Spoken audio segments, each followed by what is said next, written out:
नमस्कार। सदीनामा रोजाना बुलेटिन पत्रिका की ओर से आप सभी का बहुत बहुत स्वागत है। मैं सुदेशना सामंत प्रस्तुत हूँ आज का संपादकीय लेकर, जिसे लिखा है श्री जितेंद्र जितांशु जी ने, और इसका शीर्षक है ए ओ ह्यूम, कांग्रेस और स्वतंत्र भारत। तो आइए सुनते हैं हमसे लेखक क्या कहना चाहते हैं। आज़ादी के बाद हमने अपने स्वतंत्रता सेनानियों को याद करने, भूल जाने और फिर याद करने में समय लगाया। आज़ादी के अमृत महोत्सव तक पहुंचने में बहुत सारे नाम, बहुत सारे लोगों के काम खोजे, कई कहानियों को पीछे छोड़ दिया। हम दीनबंधु एंड्रयूज को याद तो करते हैं, लेकिन कांग्रेस के संस्थापक ए ओ ह्यूम को याद नहीं करते। कांग्रेस की स्थापना 1885 में गोकुल दास धर्मशाला मुंबई में हुई थी। इसके संस्थापकों में ए ओ ह्यूम का नाम साथ है। आज असली कांग्रेस कौन सी है पता नहीं, ठीक इसी तरह जनता पार्टी का पता नहीं।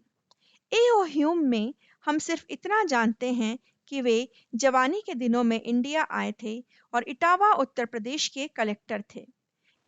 यहाँ रहते हुए उन्होंने 1857 का गदर देखा। गदर में ही उनको यहाँ से भागकर आगरा रेसिडेंसी जाते हुए सुना गया था। यहाँ स्थानीय लोग बताते हैं कि वह चमरौधा जूता, साफा और कपड़ा बदल कर भागे थे और इसमें स्थानीय लोगों ने उनकी मदद की थी। उसके बाद वे यहाँ से बदली होकर दूसरी जगह और दूसरे विभागों में चले गए। अपने अंतिम दिनों में वह शिमला मनाली में रहते थे। 1857 के गदर में 100 से अधिक क्रांतिकारियों को गोली से उड़वाने वाली इन्हीं ए ओ ह्यूम ने कांग्रेस की नींव डाली।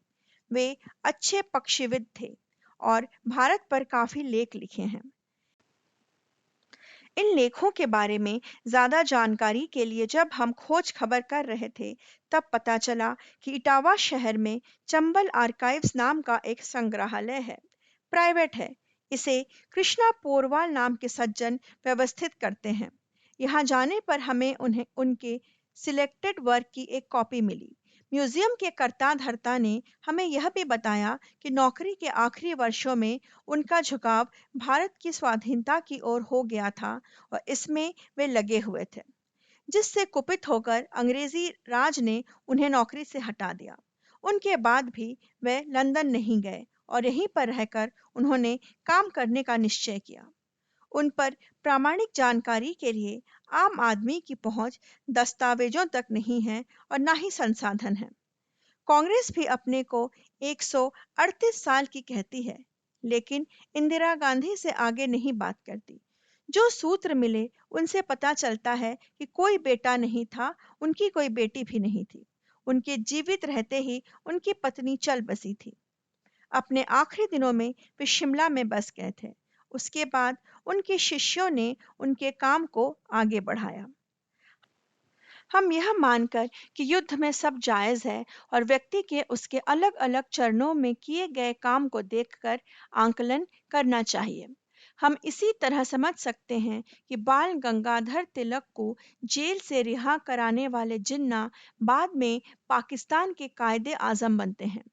महान लोगों के जीवन खंडों की होने वाली कई तरह की घटनाएं होती हैं, उनको अति विशिष्ट बनाती हैं। हमें अपनी पीढ़ियों को सोचना होगा। व्हाट्सएप और सोशल मीडिया हमारा इतिहास नहीं लिख सकते हैं और न ही हमें राष्ट्रभक्त बना सकते हैं। बहुत ही सटीक और गंभीर बात कही है लेखक ने। अगली बार फिर प्रस्तुत होंगी एक नए संपादकीय के साथ। तब तक आशा करती हूँ आप सभी कुशल रहें, सुरक्षित रहें, स्वस्थ रहें। नमस्कार। सुनकर देखो, सुनकर देखो, सुनकर देखो जी। ममता राहुल मोदी बोले, लिखे जितेंद्र जी।